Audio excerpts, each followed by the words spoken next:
അല്ല, ഞങ്ങളെ സംബന്ധിച്ചിടത്തോളം വളരെ കൃത്യമായ ഉറപ്പുള്ളൊരു കാര്യമായിരുന്നു ഈ കാര്യത്തിൽ ഞങ്ങൾക്ക് ആർക്കും പങ്കില്ല എന്നുള്ളത്. അതിപ്പോൾ കോടതിയുടെ മേൽനോട്ടമുള്ളത് കൊണ്ട് മാത്രം, കോടതി പറയുന്നത് കൊണ്ട് മാത്രം സ്ലോ മോഷൻ പേസിൽ കാര്യങ്ങൾ അന്വേഷിക്കുന്ന പോലീസിൻ്റെ റിപ്പോർട്ടിലും ആ കാര്യങ്ങൾ ഒരിക്കൽ കൂടി വ്യക്തമാവുന്നതിൽ സമാധാനമുണ്ട്, സന്തോഷമുണ്ട്. യഥാർത്ഥത്തിൽ ഇതിന് വേണ്ടത് ഒരു റെഡ് എൻകൗണ്ടർ തന്നെയാണ്.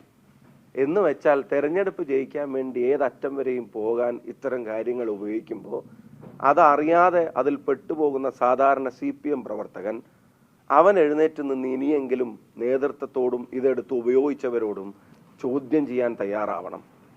ഇതെടുത്ത് ഉപയോഗിച്ച ആളുകൾ രാഷ്ട്രീയത്തിലുള്ളവർ, പ്രമുഖരായ സ്ഥാനാർത്ഥി ഉൾപ്പെടെയുള്ള പ്രമുഖരായ ആളുകൾ, അതുപോലെ തന്നെ രാഷ്ട്രീയ ഐഡന്റിറ്റി ഒക്കെ വ്യക്തമാവുമെങ്കിലും സാംസ്കാരിക പ്രവർത്തകരൊക്കെ സ്വയം അവകാശപ്പെടുന്ന ആളുകൾ ഉൾപ്പെടെ ഇതെടുത്ത് ഉപയോഗിച്ച മുഴുവൻ ആളുകളോടും പറയുന്നു, നിങ്ങൾ കേരളീയ പൊതുസമൂഹത്തിന്റെ മുമ്പിൽ ഇത് തിരുത്താൻ തയ്യാറാവണം. ചെയ്തു പോയത് തെറ്റായിരുന്നു എന്നുള്ളത് ഇനിയെങ്കിലും ഈ പൊതുസമൂഹത്തിന്റെ മുമ്പിൽ പറയാൻ തയ്യാറാവണം.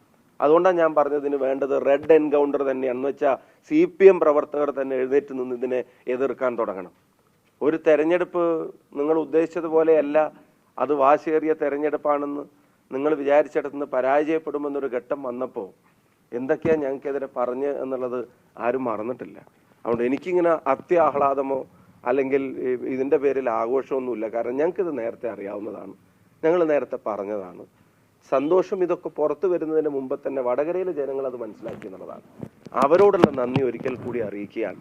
കോടതിയുടെ ഇടപെടലും പോലീസിന്റെ റിപ്പോർട്ടും അന്വേഷണവും ഒക്കെ വരുന്നതിന്റെ മുമ്പ് തന്നെ അത് വ്യാജമാണെന്ന് പൂർണ്ണമായും തിരിച്ചറിഞ്ഞ വടകരയിലെ ജനങ്ങളോടുള്ള നന്ദി ഒരിക്കൽ കൂടി ഈ വേളയിൽ അറിയിക്കുകയാണ്.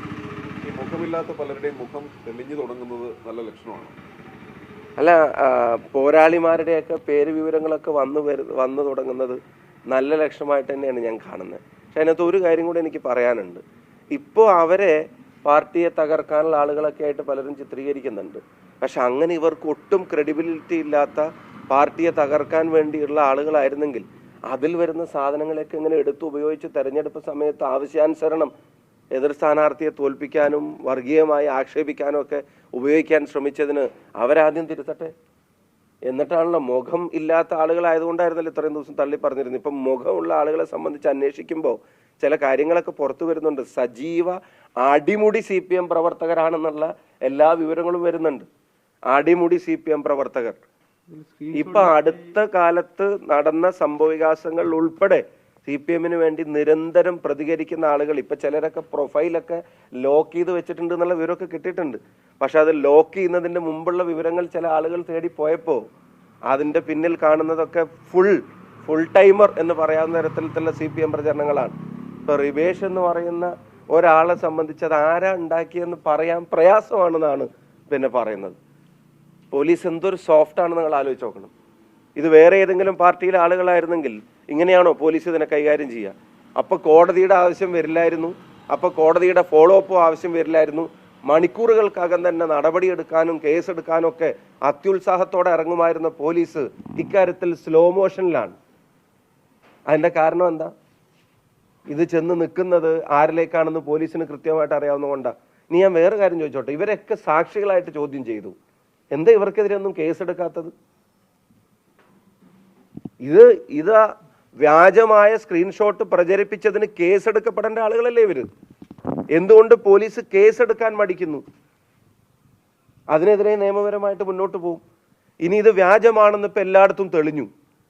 ആ തെളിഞ്ഞിട്ട് ഇത് ഉത്തരവാദിത്തപ്പെട്ട ആളുകൾ ഇത് പോസ്റ്റ് ചെയ്തിട്ടുണ്ട്, പ്രചരിപ്പിച്ചിട്ടുണ്ട്, പത്രസമ്മേളനം നടത്തി പറഞ്ഞിട്ടുണ്ട്. അവർക്കെതിരെ കേസെടുക്കാത്ത എന്താ? ഇത് തെരഞ്ഞെടുപ്പ് സമയത്ത് ഉപയോഗിച്ചിട്ടുണ്ടല്ലോ, അവർക്കെതിരെ കേസെടുക്കാത്ത എന്താ?